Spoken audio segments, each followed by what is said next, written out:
Lately, Donald Trump has been attacking Ted Cruz. He even called him a maniac for the way that he went to the Senate and tried to shut down the government and take on all the other Republicans, let alone the Democrats. And Trump said you can't get anything done that way. You got to reach out and figure out how to get things done.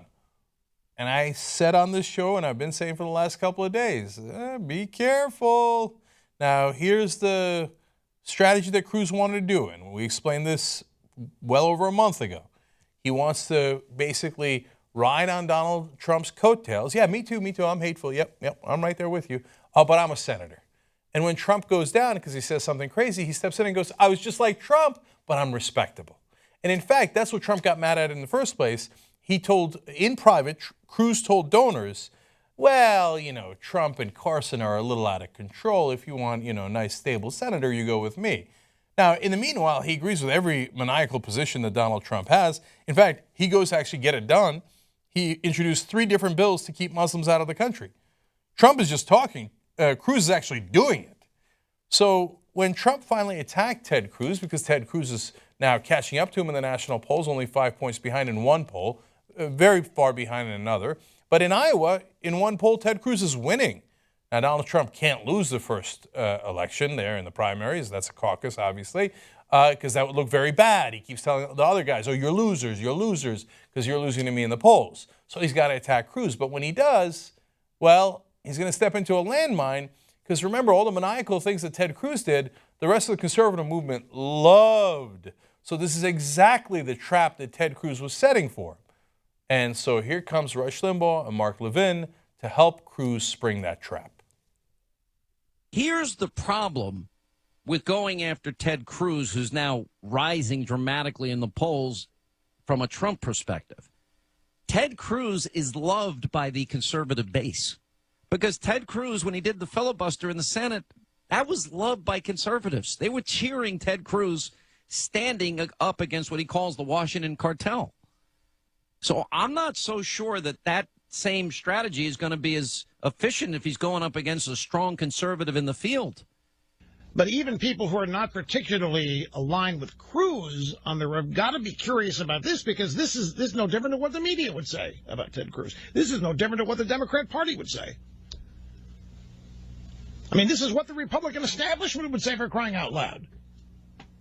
I mean, this is akin to saying, I'm the guy who can cross the aisle and work with the other side. He's essentially put on his John McCain hat here. Saying, I'm Donald McCain, and I'm the guy that can cross the aisle and work with the other side. Ted Cruz can't. I was kind of surprised with it. So I'm not sure that Mr. Trump even knows who Cruz really is. You and I rally around him and have because of the way he's taken on the establishment, the very establishment that Trump's taking on. So why raise a stupid issue? Because Donald Trump, it's McConnell who's the maniac. It's McCain who's the maniac. It's Graham who's the maniac. It's not Cruz. The people of Texas, many conservatives, support Cruz. More and more conservatives are announcing for Cruz because of the way he's taken on the Republican establishment. There's no easy way to do it. You can't do it with mittens. And it's amazing to me to have to tell Donald Trump this. Does Donald Trump wear mittens? Because he's a straight talker. And you like that about him. And yet, he apparently doesn't like that about others. Just quick side note. Who can bear to listen to Mark Levin longer than 30 seconds? What's he doing? Okay, Mark. All right, bring it down. Said me, believe it or not. So, all right, this is not good for Donald Trump when Rush Limbaugh is comparing him to John McCain and calling him Donald McCain. Still respectful, though. Mr. Trump, I don't want to offend. Trump's in trouble. And as I see the right-wing media rally around Ted Cruz, and Ted Cruz effectively carrying out his strategy, I begin to think, uh-oh, those scales are a-tippin'. So, furthermore, Ted Cruz came out today and said, remember our old friend Scott Walker? We should help him retire his $1 million debt from the campaign. Why is he doing that? Wouldn't he rather have the $1 million? Of course! He's doing that so he's like, I am the leader of the Republican Party. I will help the other Republicans, even the ones that have lost already. Am I not magnanimous? And I am the one who helps other Republicans. I don't know why Donald would be attacking me. the Cruz face. Okay, now we can see right through that. It's a clear, obvious political trick, but you think the Republican base can see through that? No, they see smarmy Ted Cruz and they're like, oh, this guy's really genuine.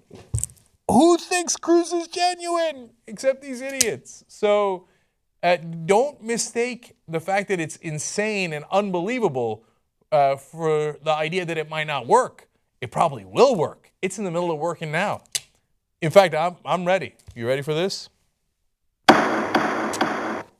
I'm not saying that Ted Cruz is definitely going to win. I'm saying that I now have him as the favorite to win going forward. I think it's Ted Cruz's nomination to lose from now on. Rubio is still a boy. Jeb Bush is still doing this. Like, oh, golly gee, I don't know what happened to my campaign, right? He's not going to win. All the other guys are Lilliputians. Trump could win. He could. He could rally. He's still up. He doesn't have to rally. He could go ahead and come back and finish Cruz. So that's why debates like Tuesday night's debate is going to be really interesting because we're boiling down to an almost two-person race here. We had 17 to begin with. Rubio's still hanging around on the edges.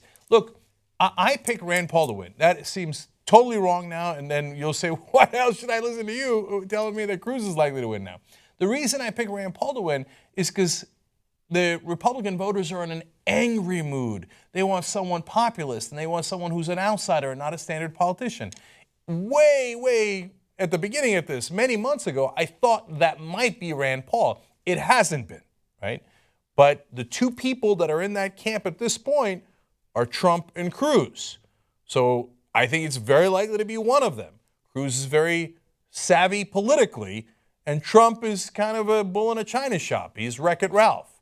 So at some point, Wreck-It Ralph punches him, as my young son would say, he's going to punch himself in the eyeball. And then there's going to be one guy left, and I think that's going to be Cruz. And I've also said from the very beginning, the only guy in the race more dangerous than Donald Trump, Ted Cruz. And is it surprising that the Republican base would pick the single most dangerous guy there is to be their nominee? Not at all surprising. So that's where we stand today. Oh boy.